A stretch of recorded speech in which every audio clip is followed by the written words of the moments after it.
முகம் மறையுது.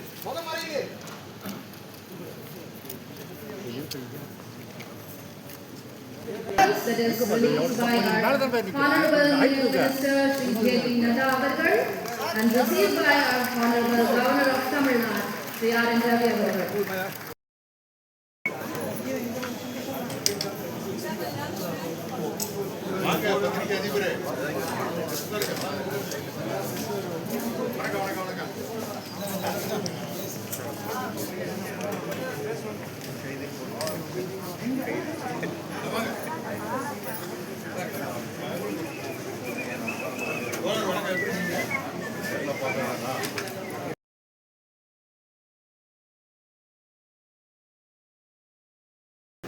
சுகம் தன்னை சிவம் என்றான், என்னை அறிவு என்றான், என்னுள் தோன்றும் ஆனந்தம் தன்னை சிவம் என்றான், என்னை உன்னி பாரா மறைத்ததுவே பாசம் என்றான், இம்மூன்றும் ஆராய்ந்தவர் முத்தராம்.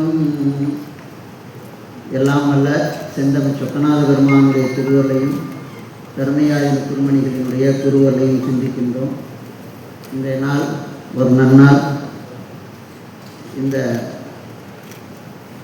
அனைத்துலக சைவ சித்தாந்த ஆராய்ச்சி நிறுவனத்தின் சார்பிலும் SRM பல்கலைக்கழக தமிழ் பேராயத்தின் கொடு இணைந்து 6வது சைவ சித்தாந்த மாநாடு நடைபெற்று கொண்டிருக்கிறது. இந்த விழாவிற்கு வருகை கொண்டிருக்கின்ற மேதகு ஆளுநர் அவர்கள், மத்திய அமைச்சர் அவர்கள், வேந்தர் அவர்கள், இணைவேந்தர் அவர்கள், போற்றுதலுக்குரிய குன்றக்குடி மகா சன்னிதானம் அவர்கள், போற்றுதலுக்குரிய மதுரையாயி மகா சன்னிதானம் அவர்கள், நயினார் நாகேந்திரன் அவர்கள், நம்முடைய மலேசிய நாட்டின் மகாமாரியம்மன் கோயிலுடைய தேவஸ்தான தலைவராக விளங்கி கொண்டு இந்த மாநாட்டினை 4வது மாநாடாக உலக ஒருங்கிணைப்பாளராக இருந்து வெற்றிகரமாக நடத்தி கொண்டிருக்கின்ற பாராட்டுக்குரிய ஸ்ரீ நடராஜா அவர்கள், நம் மேடையை எதிர்த்திருக்கின்ற அனைவருக்கும் போற்றுதல்கள், பாராட்டுதல்கள், வாழ்த்துக்கள். 14 நாடுகளில் இருந்து வருகை தந்திருக்கின்ற பேராளர்கள், மற்றைய ஆதீனங்கள் இன்னும் 2 நாட்களில் பல்வேறு தலைப்புகளிலும் நூல் வெளியீட்டுகளிலும் கலந்து கொள்வதற்காக வருகை கொண்டிருக்கின்ற பேரூர் ஆதீனம், சிறுதை ஆதீனம் போன்றவர்கள், திருக்கூட்டத்தை அடியவர்கள் மற்றும் இங்கே பாரதிய ஜனதா கட்சியினுடைய தலைவர்கள், பொறுப்பாளர்கள்,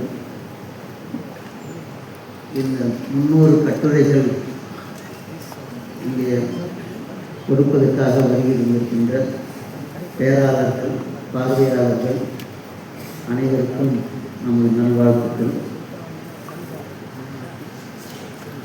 இதற்கு முன்பாக 1984ஆம் ஆண்டு 26வது மகா சன்னிதானத்தால் தொடக்கம் பெற்று இது 5 இடங்களில் இந்த மாநாடு நடைபெற்றது. இது 6வது மகாநாடு. நாங்கள் இங்கே நடத்த வேண்டும் என்று கேட்டுக்கொண்ட போது, நீங்கள் எந்த வகையில் விரும்புகிறீர்களோ அது முழுமையாக செய்து கொடுக்கப்படும் என்று ஒரே வார்த்தையில் சொல்லி, நானும் எப்போது மாநாடு என்று கேட்டு அதை தெரிவு செய்து இந்தந்த வகையில் இப்படியெல்லாம் செய்யலாம் என்று அவர்களே முழுமையாக இருந்து இந்த பணியை செய்கிறார்கள்.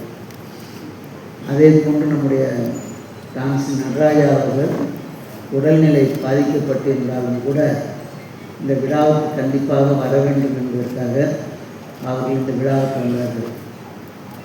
மேதகு ஆளுநர் அவர்கள், மத்திய அமைச்சர் அவர்கள் இருவரும் இந்த விழாவிலே கலந்து கொள்வதற்காக இங்கே வருகை தந்திருக்கிறார்கள். நம்முடைய ஆதீனத்தில் குருமுதல்வர், அறிவு என்பது இறைவனுக்கும் அறிவு என்றுதான் பெயர், உயிர்களுக்கும் அறிவு என்றுதான் பெயர். ஆனால் ஒரு வித்தியாசம், இறைவன் பேரறிவாளன், நாம் சிற்றறிவுடையோம். ஆனால் தான் என்னை அறிவு என்றான், என் அறிவில் ஆனந்தம் தன்னை சிவம் என்றான், என்னை உண்ணி பாரா மறைத்ததுவே பாசம் என்றான். மூன்றும் ஆறா என்பவர் புத்தர் என்று சொன்னார். ஆகினால் இந்த மூன்று பதார்த்தங்களை பற்றி பேசுவதுதான் சைவ சித்தாந்தம். சைவ சித்தாந்தம் என்பது முடிந்த முடிவு. என்னுடைய தர்மயாஜனுக்கு முனிபுங்கவர் கர்நாடக மன்னரை சந்திக்க சென்றிருந்த போது, உங்கள் ஆதினத்து அடியவர்கள் என்ன செய்து கொண்டிருக்கிறார்கள் தம்பிரான்கள் என்று கேட்டபோது, ஆய்வார் பதிக சுபாசத்தின் உண்மையை ஆய்ந்து அறிந்து காய்வார் பிரபஞ்ச வாழ்க்கையெல்லாம் கல்வி கேள்வி அல்லல் ஒன்று மர தோய்வார் பிரபஞ்ச வாழ்க்கையெல்லாம் என்று சொன்னார்கள். உடனடியாக அந்த மன்னர் 1000 வேலி நிலங்கள் எழுதி கொடுத்து அந்த பணி தொடர வேண்டும் என்று சொன்னார். எங்களுடைய தம்பிரான்கள் மட்டுமல்ல, அடியவர்கள் மட்டுமல்ல, எங்கள் மடத்திலே இருக்கின்ற பள்ளிகள் கூட பதிப சுபாசத்தை பற்றி தான் பேசி கொண்டிருக்குமா. பகுதி குறைக்கும் பதிப சுபாசத்தின் உண்மைகளே என்று ஞானப்பிரகாச மாலை என்கின்ற நூல் அதை காட்டுகிறது. ஆனால் சைவ ஆதீனங்களினுடைய 18 இந்த 18 ஆதீனங்களினுடைய கொள்கை சைவ சித்தாந்தத்தை பரப்புவது. இதற்கு அகச்சந்தானம் சிவபெருமான் தொடங்கி அகச்சந்தானம் புறச்சந்தானம் அந்த வழியிலே வருகின்ற ஆதீனங்கள் தான் இந்த 18 ஆதீனங்கள். அதில் மெய்கண்டாருக்கு பிறகு தோன்றிய 14 நூல்கள் இங்கே நமக்கு சைவ சித்தாந்தத்தை பற்றி காட்டுகிறது. இதற்கு மூலமாக இருப்பது 12 திருமுறைகள். அதனால் இந்த மகாநாட்டின் மேலும் ஒரு சிறப்பு, 75 நூல்கள் இந்த மாநாட்டிலே வெளியிடப்படுகிறது. 14 நாடுகளிலிருந்து வருகை வந்திருக்கின்றார்கள். 300 கட்டுரைகள் 3ஆம் நாள் நிறைவு நாளில் கட்டுரை 4 தொகுதிகளாக வெளிவர இருக்கிறது.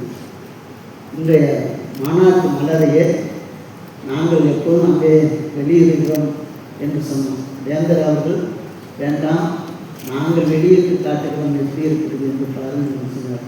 இது போன்ற ஒரு செம்பதிப்பு நூல் எப்போதும் பார்க்க முடியாது. அதே போன்று நம்முடைய சிவாலயம் மோகன் அவர்கள் ஒரு அருமையான நூல்களை நமக்கு நாளைய நாள் உச்சநீதிமன்ற நீதிபதி அவர்கள் நீதியாசர் அவர்கள் வெளியிட்டிருக்கிறார்கள். திருமுறைகளினுடைய ஒலிகளை அதனுடைய உரைநடைகளை எல்லாம் தொகுத்து 15 தொகுதிகளாக வெளியிடுகிறார்.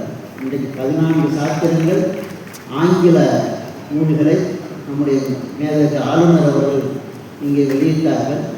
நாளைய நாள் நம்முடைய தமிழில் தகுமான நூல்களும் வெளியிடவிருக்கிறது. இப்படி போன்ற புது தன்மைகளை எல்லாம் உயிரோட்டமாக செய்து காட்டியிருக்கின்ற எஸ்ஆர்எம் பல்கலைக்கழக வேந்தர் இதற்காக அயராது பாடுபட்டு கொண்டிருக்கின்ற பல்கலைக்கழகத்தினுடைய அத்துணை தமிழ் பேராயம் துறை சார்ந்தவர்கள், அவர்களிடம் பணியாற்றுகின்றவர்கள், பேராசிரியர்கள், மாணவர்கள் அனைவருக்கும் நமது நல்வாழ்த்துக்களை தெரிவித்து விழாவில் கலந்து கொண்டிருக்கின்ற மகா சன்னிதானங்களுக்கு நாம் போற்றுவர்களையும் ஆளுநர், அமைச்சர் மற்றும் வேந்தர், மலேசியா கான்சுல் நடராஜா உள்ளிட்ட அனைவருக்கும் நாங்கள் வாழ்த்துக்களை கூறி நிறைவு செய்வோம்.